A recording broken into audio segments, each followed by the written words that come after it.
Hi everyone, my name is Ellen Phillips. A little bit about me. This is my third year of teaching as a special education teacher. I've taught 2 years in elementary as a resource and inclusion teacher, and the past year I've taught 8th grade social studies, acting as a co-teacher. So I have a lot of experience teaching students with special needs. I'm extremely patient, I'm well organized.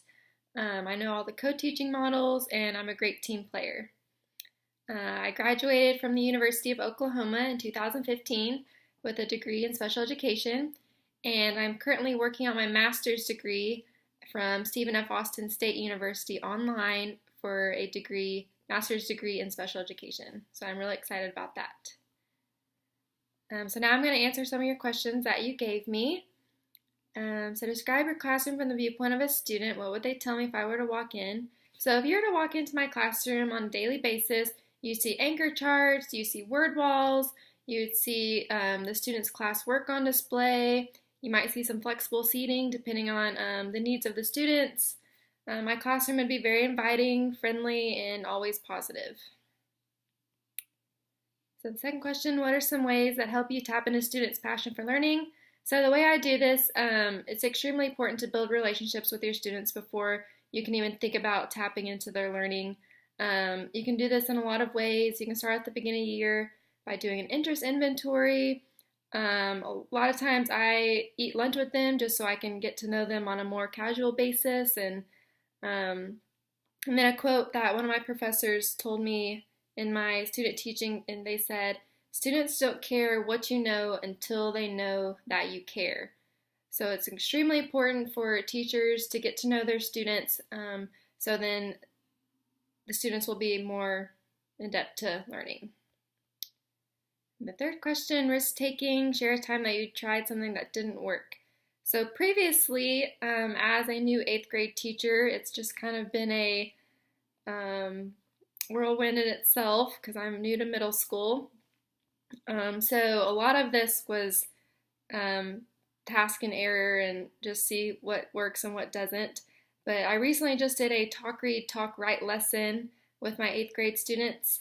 It went okay, but we were doing a talk, read, talk, write lesson over some battles of the Civil War. I did not prepare them well enough because I didn't really give them a stem to talk about. I just said, okay, let's talk about this battle. Let's talk about the Battle of Gettysburg. And then they didn't really know what to talk about, so it was just like crickets in the background. And then some of the writing prompts, I didn't give them sentence stems to post. I just said, okay, here's a topic. Let's just write about this. And some of them were a little too difficult for my special ed kiddos. So the next time I did it, I made sure I posted all these sentence stems and talking points for them to facilitate in their talk, read, talk, write. It went much better. Network. Outside of the teachers that you have worked with, who is a current day educator has influenced your teaching? So the person who inspires me as an educator, he was my high school principal, and he is now a superintendent of Red Oak ISD. His name is Dr. Michael Goddard. I keep in touch with him through Facebook, texting, emailing.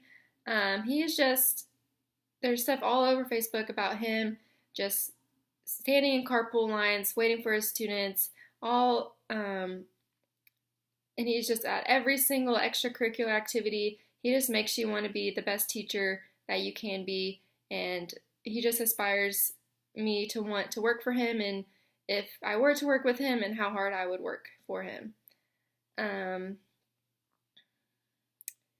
It's a rare occasion that you would ever see him sitting at his desk, and like I said earlier, my favorite picture that I've seen of him recently is that he was greeting elementary students in the carpool line. I don't know if I could ever call him or text him with advice. He would give it to me right back.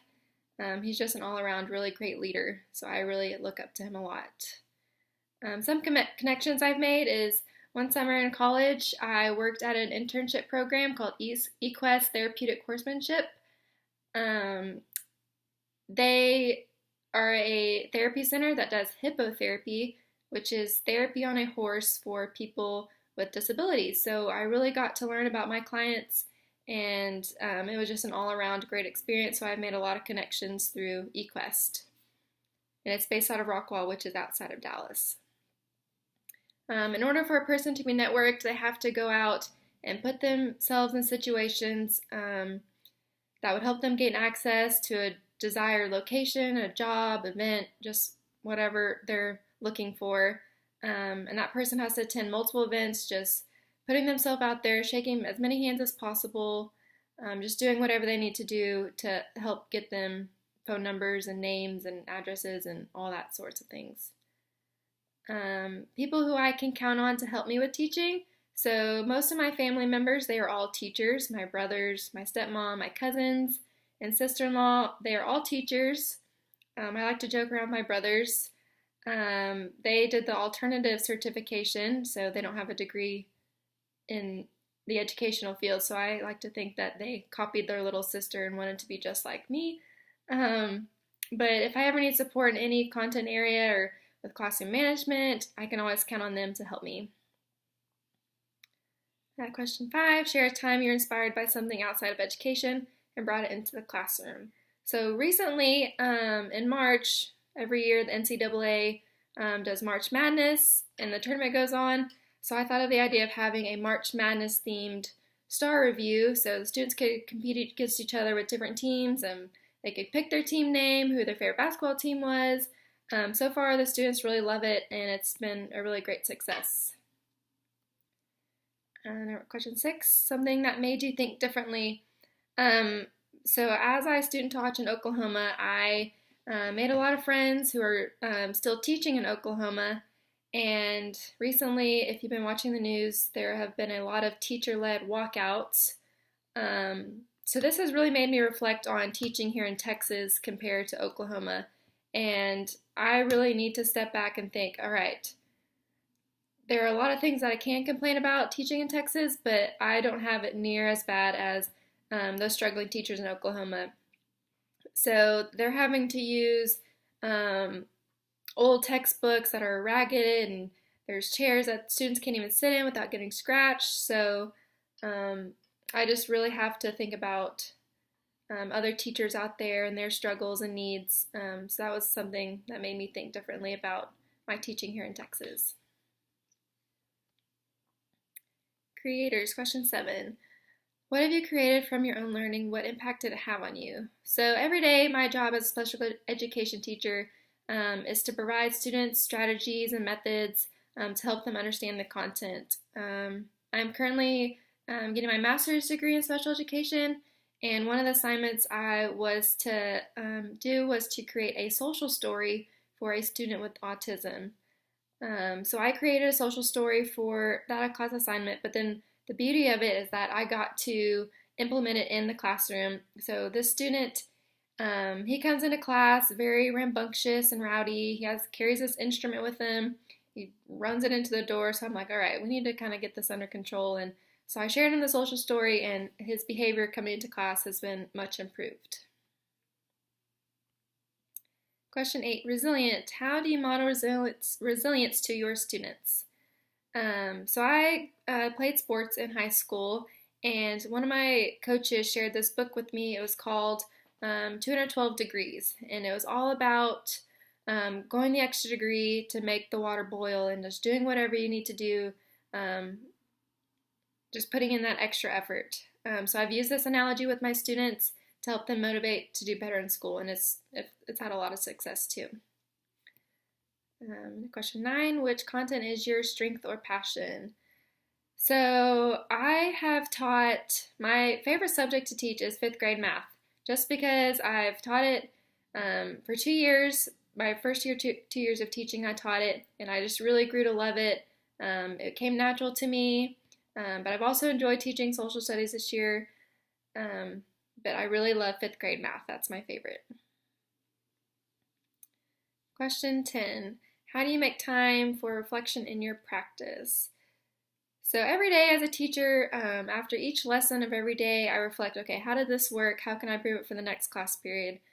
What worked? What strategies can I see?